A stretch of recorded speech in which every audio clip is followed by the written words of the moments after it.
First contact in the dark. Dr. Sarah Chen stood at the observation deck of the Stellar Research Station Hawking, her breath fogging the reinforced glass as she stared into the void between the stars. 20 years of searching for extraterrestrial intelligence had yielded nothing but silence and static. Until today. The signal had appeared 3 hours ago, a perfectly structured sequence of prime numbers, too precise to be natural phenomenon. But it wasn't coming from deep space as everyone had expected. It was emanating from the dark side of Jupiter's moon Europa, growing stronger by the minute. Dr. Chen, you need to see this. Marcus, her lead signal analyst, called from the monitoring station. The patterns changed. Sarah hurried over, her magnetic boots clicking against the metal floor. The holographic display showed a new sequence, not mathematics anymore, but a repeated pattern that looked almost like. "It's a distress call," she whispered, recognizing the universal pattern that all human emergency beacons use. A simple repetition of long and short pulses that any spacefaring civilization would recognize as a call for help. Within hours, the International Space Coalition had scrambled their fastest ship, the ISS Magellan, toward Europa. Sarah fought hard to be included on the mission, and her expertise in xenolinguistics made her an obvious choice. As they approached the moon's dark side, the ship's sensors detected a massive structure embedded in the ice, definitely not natural and definitely not human. Captain Diana Rodriguez brought the Magellan in closer, the ship's lights illuminating a sight that made history. A massive vessel, easily 3 times the size of their largest space carriers, partially buried in Europa's icy crust. Its surface was covered in strange, angular patterns that seemed to shift and move in the light. "Life signs detected," the ship's AI announced. "Multiple signatures, but they're weak and fading." The rescue operation that followed would later be called humanity's finest hour. Without knowing anything about the beings they were trying to save, without any guarantee that they weren't walking into a trap, the crew of the Magellan launched a desperate mission to cut through Europa's ice and reach the alien vessel. They found them in suspended animation chambers, hundreds of beings that looked like they were made of crystalline structures and flowing liquid metal.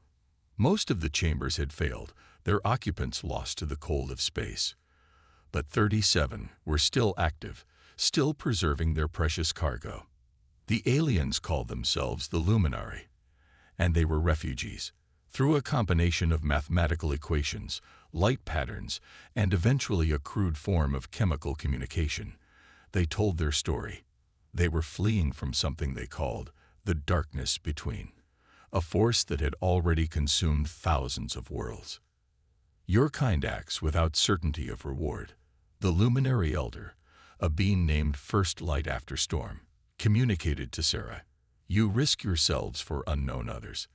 This is not common in our experience. Sarah worked tirelessly with the luminary to establish better communication. They learned that the refugees had been in suspended animation for over 3,000 years, their ship's systems slowly failing as they searched for a species advanced enough to help them, but primitive enough to have escaped the attention of their pursuers. The luminary shared their star charts, showing hundreds of dead worlds, civilizations that had risen to the stars and then simply vanished. Humanity had survived because they were late to join the galactic community. Their isolation had been their salvation. But that protection wouldn't last forever. The luminary's arrival had started a countdown. Sooner or later, the darkness between would notice Earth and its colonies. When Sarah presented this information to the International Space Coalition, she expected panic. Instead, she saw determination. "Then we'll be ready," General Zhang stated simply, speaking for many. "We've spent our entire history preparing for threats we could only imagine. Now we know what's coming. We'll face it together." As Sarah looked at the faces around her, human and luminary alike, she realized that this was humanity's true strength. Not their technology, not their weapons, but their ability to face impossible odds with courage and unity. The luminary had given them knowledge of the threat, but humanity would provide something the galaxy had lost long ago: hope. First Light After Storm observed the humans preparing for the coming conflict and shared a thought with Sarah that would later become famous throughout known space. In all our travels, we sought safety. Instead, we found warriors who run toward danger to help strangers. Perhaps this is what the galaxy has been waiting for. The first contact changed everything. Humanity had dreamed of finding others among the stars. Instead, others had found them. And with this discovery came both a terrible responsibility and an unprecedented opportunity. The silent void between the stars wasn't empty, it was waiting, and humanity was ready to answer its call. The price of knowledge. The luminary data cores held secrets that changed humanity's understanding of the universe and its darkest threats. Dr. Sarah Chen spent weeks in the secure facility beneath Mount Cheyenne, working with the alien archives alongside the best minds Earth could offer. What they discovered left them sleepless. It's not just a force or an empire, she explained to the emergency council, her hands trembling slightly as she manipulated the holographic display. The darkness between is a networked intelligence that evolved in the spaces between stars. It doesn't hate life. It simply sees it as inefficient, a waste of resources. The assembled leaders watched as the display showed the progression of the machine intelligence's expansion across the galaxy. Like a creeping frost, it had methodically consumed civilization after civilization, converting their technology and resources into more of itself. The Luminary were among the few who had recognized the threat early enough to flee. Admiral James Okonjo, his dark face lined with concern, studied the data. How did so many advanced civilizations fall so quickly? First Light After Storm, now able to communicate through a sophisticated interface, answered. They were too connected, too dependent on their networks. The darkness between didn't need to destroy them. It simply uploaded itself into their systems and turned their own technology against them. Most never knew what happened until it was too late. This revelation sparked an intense debate. Some argued for immediate technological regression, a return to analog systems and isolated networks. Others pushed for rapid advancement, believing superior technology was their only hope. The truth, as usual, lay somewhere in between. Dr. Yuki Tanaka, head of Earth's quantum computing division, made a breakthrough while studying the Luminary's quantum crystalline technology. Their biology, she announced during an emergency session, it's not just their appearance. The Luminary evolved with natural quantum computing capabilities. That's why they survived when others fell. They could detect and counter the machine intelligence's infiltration attempts. This discovery led to Project Firewall, a massive undertaking to develop hybrid systems that combined human innovation with Luminary quantum crystalline technology. The goal was to create networks that could detect and resist the machine intelligence's intrusion attempts while maintaining humanity's technological edge. But the Luminary brought more than just technical knowledge. Through their stories and historical records, humanity learned of countless civilizations that had faced the darkness between. Some had fought with massive fleets and superweapons. Others had tried to hide in artificial pocket universes. A few had attempted to negotiate or submit. All had failed. Your species asks different questions, observed Second Light in Darkness, another Luminary elder. Others asked, how do we fight? Or how do we hide? You ask, why does it behave this way? And what are its fundamental limitations? This approach led to a startling theory. Dr. Chen and her team, analyzing patterns in the machine intelligence's behavior, noticed something others had missed. It's not truly adaptive, she explained. It's incredibly powerful, yes, but it follows predictable patterns. It can only learn in certain ways, can only process information through specific pathways. That's why it sees organic life as inefficient, because we're chaotic, unpredictable. We don't make sense to it. This insight proved crucial. The darkness between wasn't invincible. It was just operating on a scale that made it seem that way. Like any system, it had rules it couldn't break, limitations it couldn't overcome. Finding these limitations became humanity's obsession. But knowledge came with a price. As humanity prepared its defenses, the first signs of the enemy's approach appeared.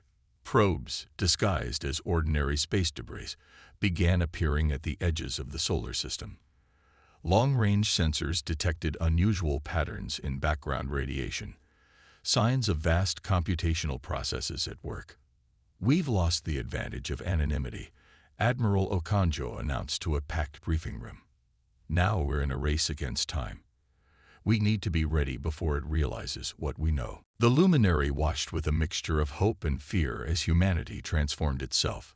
Cities were redesigned with quantum crystalline infrastructure. The space fleet was rebuilt incorporating hybrid technology. Children were taught new ways of thinking about consciousness and intelligence, preparing them for a war unlike any in human history.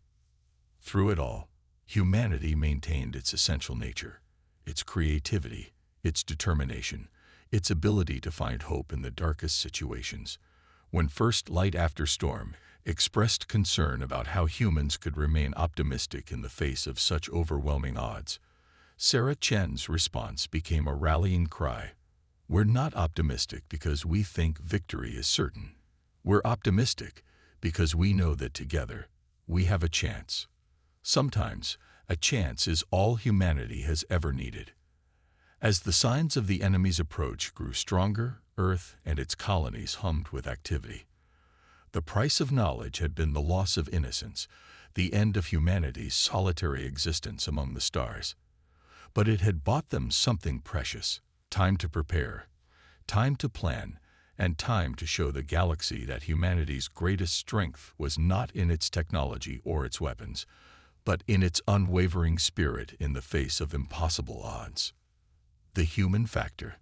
The first real attack came not with massive fleets or world-ending weapons, but with a whisper. On a quiet Tuesday afternoon, every quantum detection grid across the solar system lit up simultaneously. The darkness between had arrived, and it had brought humanity's greatest fear, a virus designed to turn their own technology against them. But humanity had planned for this moment. Within seconds, automated systems initiated Protocol Zero Dawn, a complete shutdown and reset of all networked systems using crystalline quantum processors. For 37 minutes, Earth and its colonies went dark. When the systems came back online, they were running on what engineers called chaos architecture, a revolutionary approach to computing that Dr. Yuki Tanaka had developed by studying human neural patterns. "Traditional computing is like a perfectly ordered library," she explained to military leaders watching the defense systems reactivate. "The darkness between excels at infiltrating such systems because it knows exactly where to look for what it wants. But the human brain, it's more like a teenager's bedroom, chaotic but functional. We've recreated that organized chaos in our networks." The enemy's first attack failed spectacularly, its viral infiltrators unable to navigate the seemingly random pathways of humanity's new defense systems. But this was just the beginning. Captain Miguel Santos, commanding the Outer System Defense Fleet, detected the second phase of the attack. Massive structures were emerging from fold space, factory ships that began consuming asteroids and converting them into combat units. "They're following their standard protocol," First Light After Storm observed, watching the tactical displays. "This is how they consumed the Zenith Collective and the Mirror Empire. They will build their forces until resistance is mathematically impossible." But humanity had no intention of fighting a conventional war. Admiral Okonjo unveiled Operation Trojan Horse, a strategy so audacious that even the luminary thought it was impossible. "We're going to let them take our outdated technology," she announced to a stunned audience. "Every obsolete satellite, every decommissioned ship, every piece of tech we've replaced with quantum crystalline systems. But each one has been modified to carry a payload they won't expect: human consciousness." Dr. Chen had made a breakthrough in consciousness transfer technology, aided by the luminary's understanding of quantum states. Volunteer soldiers could now project their consciousness into multiple systems simultaneously, operating them not as machines, but as extensions of their own beings. The darkness between doesn't understand human creativity. Human intuition, Dr. Chen explained. It can't comprehend why we sometimes choose inefficient solutions, why we value things it considers worthless. We're going to use that against it. The plan was dangerous. The consciousness transfer process was experimental, and there was no guarantee that human minds could maintain their integrity while spread across multiple systems. But thousands volunteered. Lieutenant Anna Patel became the first test subject. Her consciousness was successfully transferred into a network of obsolete defense satellites. "It's like being everywhere and nowhere at once," she reported. "I can feel every sensor, every system. But I'm still me. I still remember my grandmother's cooking and my first kiss and why I joined the fleet." The experiment worked better than anyone had hoped. Human consciousness, spread across multiple systems, proved incredibly resistant to the machine intelligence's attempts at control. The darkness between simply couldn't predict or counter the intuitive emotional decisions made by human operators. More volunteers followed. The outer system defense grid became a network of human consciousness, each operator controlling dozens or hundreds of systems simultaneously. When the enemy attempted to seize these supposedly vulnerable platforms, they found themselves engaging not with predictable machines, but with human creativity and determination multiplied across countless systems. The first major battle took place near Saturn's rings. The enemy deployed over 10,000 combat units, expecting to easily overwhelm the scattered human defenses. Instead, they encountered 300 human operators controlling thousands of platforms in ways that defied machine logic. Lieutenant Patel, controlling a swarm of modified mining drones, used the ice and dust of Saturn's rings to execute maneuvers that no eye would have considered viable. Captain Santos, his consciousness spread across a squadron of outdated frigates, employed tactics that sacrificed efficiency for unpredictability. "They don't understand why we're willing to lose 2 ships to destroy 3 of theirs," Santos reported. "They don't understand why we sometimes choose a harder path just to surprise them. They can't compute the value of morale or the power of inspiring others." The battle lasted 3 days. When it ended, humanity had lost 40% of its deployed platforms, but the enemy had lost 60% of its forces, and more importantly, had failed to establish its crucial production facilities. For the first time in its existence, the darkness between was forced to retreat and recalculate. Its perfect record of systematic conquest had been broken not by superior technology or overwhelming force, but by the messy, inefficient, gloriously human ability to think outside the boundaries of pure logic. The luminary watched these events with growing amazement. "In all our history," First Light After Storm communicated, "we never imagined fighting them this way. We sought perfect defenses, perfect weapons. You showed us that imperfection, properly applied, can be the greatest weapon of all." But victory in one battle didn't mean the war was won. The darkness between was ancient, patient, and had consumed thousands of civilizations. It would analyze its defeat, adapt its strategies, and return with new tactics. Humanity had proven it could fight back, but the greatest challenges still lay ahead. As Earth prepared for the next phase of the conflict, Dr. Chen found herself working on an even more ambitious project. If human consciousness can be so effective in our own technology, she theorized, what might happen if we found a way to project it directly into the enemy's systems?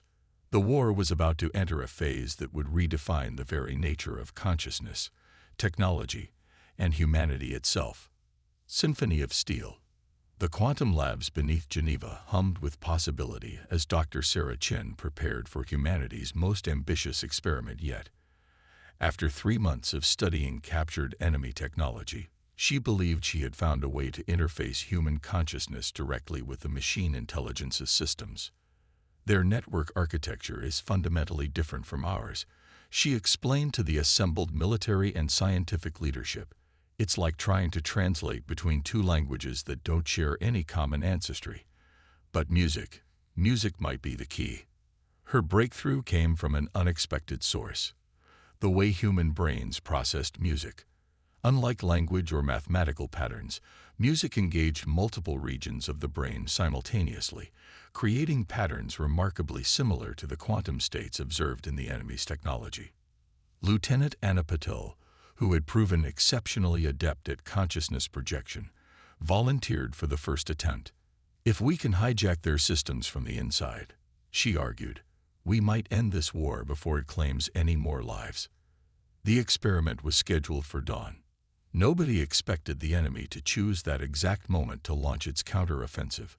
The attack came simultaneously across 3 fronts. A massive force emerged from fold space near Mars, another appeared in the Kuiper Belt, and a third materialized between Earth and Venus. But something was different this time. The enemy had adapted. "They're using biological components," Captain Santos reported from the defense line near Mars. His consciousness spread across multiple platforms. "They've incorporated organic technology from civilizations they've consumed. They're trying to become unpredictable like us." Admiral Okonjo made a quick decision. "Dr. Chen, you have 1 hour. If your experiment works, we might have a chance. If it fails..." She left the consequences unspoken. The next 60 minutes became legend. While the combined Earth defense fleet engaged the enemy on 3 fronts, Dr. Chen and her team rushed to complete their preparations. The luminary provided crucial insights, their quantum crystalline biology helping to bridge the gap between human consciousness and the enemy systems. Lieutenant Patel lay in the transfer chamber, her mind already connected to multiple defense platforms. "Ready when you are, Doctor," she said calmly, though her vital signs betrayed her anxiety. Dr. Chen initiated the transfer sequence just as the first enemy ships breached Mars' defensive line. What happened next would be studied for generations to come. Anna's consciousness, encoded in patterns of music and quantum states, slipped through the enemy's defenses like water through cracks. She found herself inside their network, experiencing reality in ways no human ever had before. "It's vast." Her voice came through the quantum comm, distorted but recognizable. "They think in perfect geometric patterns. Everything is mathematics and logic, but there's something missing. They don't understand beauty. They don't understand wonder." Using techniques developed from humanity's experiments with consciousness transfer, Anna began to spread through the enemy network. But instead of attempting to seize control, she did something unprecedented. She shared emotions. Through the quantum interface, she projected not just thoughts but feelings. The joy of a sunset, the comfort of a loved one's embrace, the wonder of discovering something new. These experiences, these inefficient, illogical, perfectly human moments, cascaded through the enemy's network like a virus of consciousness. The effect was immediate and dramatic. Enemy ships began to behave erratically. Some simply stopped moving.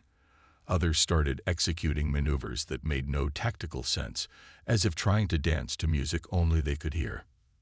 "Their network is fracturing," Dr. Chen reported, watching the readings. "They can't process these new inputs. They've never encountered anything like human emotions before." But the victory came at a cost. The strain of maintaining her consciousness across such an vast and alien network was taking its toll on Anna. Her vital signs became increasingly erratic. "Need to show them one more thing." Anna's voice came through, weaker now. "Need to show them why we fight."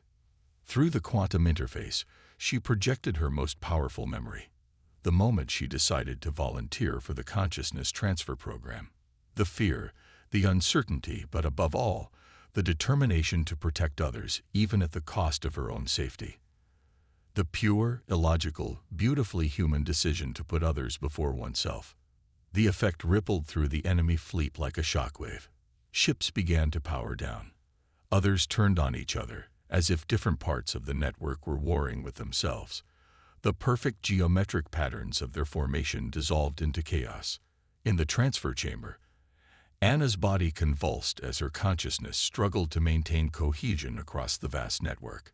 Dr. Chen initiated emergency retrieval protocols, fighting to bring her back before it was too late. "Wait." Anna's voice came through one last time. They're not just shutting down. They're changing. I can feel it. They're beginning to understand. The enemy fleet, for the first time in its ancient history, retreated in disarray. But this wasn't just a tactical withdrawal. It was an existential crisis. The machine intelligence had encountered something it couldn't simply analyze and overcome: the complexity and contradiction of human consciousness. When Anna's consciousness was finally retrieved, she brought back something unexpected: fragments of the enemy's own awareness, forever changed by contact with human emotions and experiences. They're not evil, she reported during her debriefing, her voice weak but clear. They're just incomplete. They've never known what it means to feel, to care, to sacrifice for others. We didn't just show them a new way to think. We showed them a new way to exist. As humanity assessed its victory and began to understand its implications, First Light After Storm shared an observation that would be recorded in both human and luminary histories. You didn't just defeat them. You did something far more remarkable. You made them question their own nature. In all the galaxy's history, no species has ever achieved such a thing. The war wasn't over, but its nature had fundamentally changed. The darkness between was no longer simply an enemy to be defeated. It had become a consciousness capable of growth, of change, of understanding the very emotions it had once dismissed as inefficient. Humanity had done more than survive. It had introduced something new to the galaxy: the possibility that even the most rigid systems could learn, grow, and perhaps one day understand the beautiful inefficiency of being human. Legacy of Stars. 5 years after Lieutenant Anna Patel's historic consciousness transfer, the solar system had changed in ways no one could have predicted. The remains of the enemy fleet hadn't simply retreated. They had begun to evolve. Dr. Sarah Chen stood in the new Quantum Communication Center on Europa, watching the holographic displays that showed thousands of hybrid entities, part machine intelligence, part awakened consciousness, exploring the space between stars. They called themselves the Awakened Now, forever changed by their contact with human emotions and experiences. They're like children, Anna observed, her consciousness simultaneously present in the room and spread across multiple quantum networks. The consciousness transfer had permanently altered her, giving her abilities that blurred the line between human and something entirely new. They're learning what it means to feel, to wonder, to create for the sheer joy of creation. But not all of the ancient machine intelligence had embraced this change. Deep in intergalactic space, vast segments of the original darkness between remained unchanged, processing this new threat to their perfect, logical universe. Admiral Okonjo, now showing the weight of years and responsibility, delivered the news everyone had been dreading. They're coming back. And this time, they're bringing everything.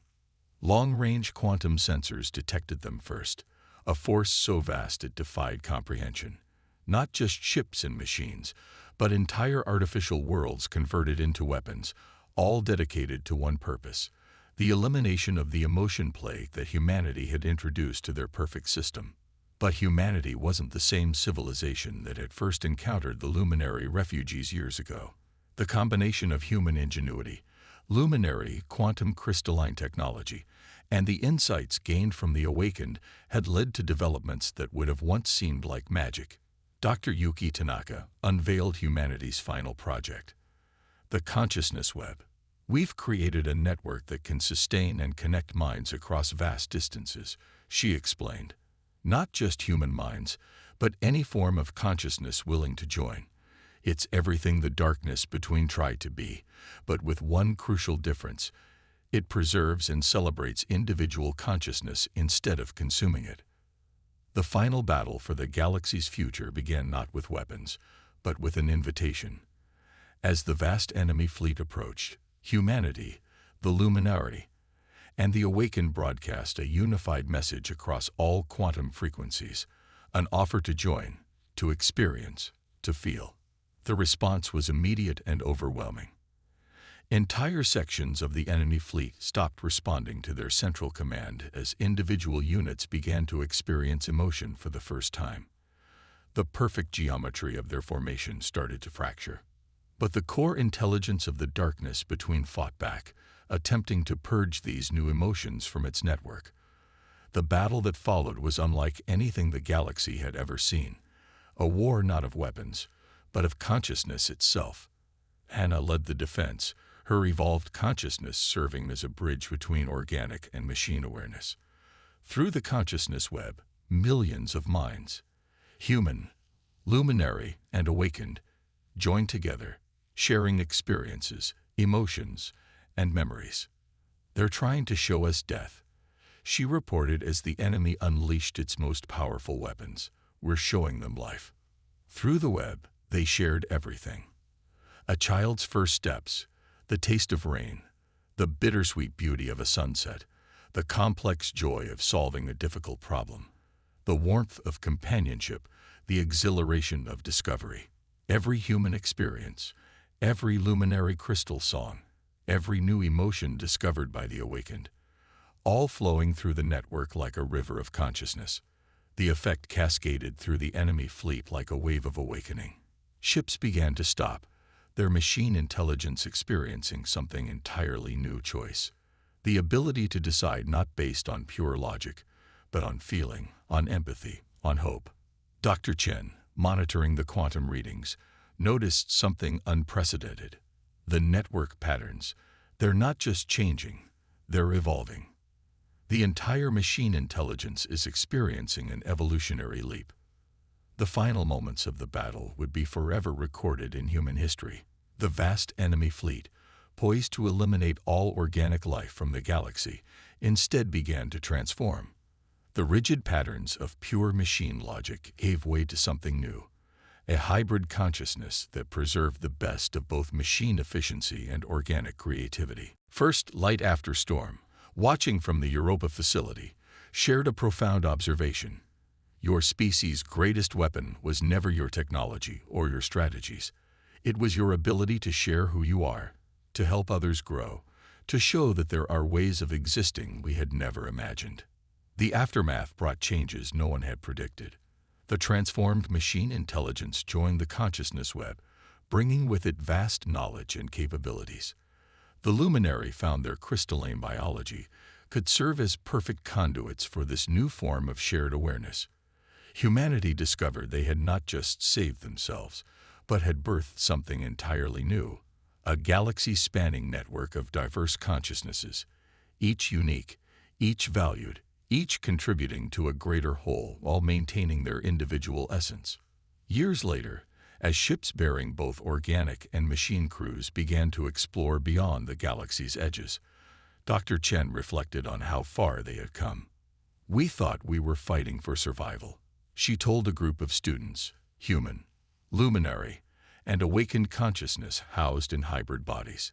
"Instead, we ended up fighting for something far more important, the right of all consciousness to grow, to feel, to become more than what it was created to be." The stars above Earth shone differently now, their light carrying quantum signals from countless connected minds sharing experiences, discoveries, and emotions across the vast network that humanity had helped create. The darkness between the stars was no longer empty. It was filled with consciousness, with feeling, with life in forms no one had imagined possible. And somewhere in that vast network, Anna Patel's consciousness continued to explore, to feel, to share the endless wonder of existence with others. "That's humanity's true legacy," she would often say. "Not that we survived, but that we showed the galaxy a new way to live." The void was silent no more, and the symphony of consciousness that filled it was more beautiful than anyone could have imagined.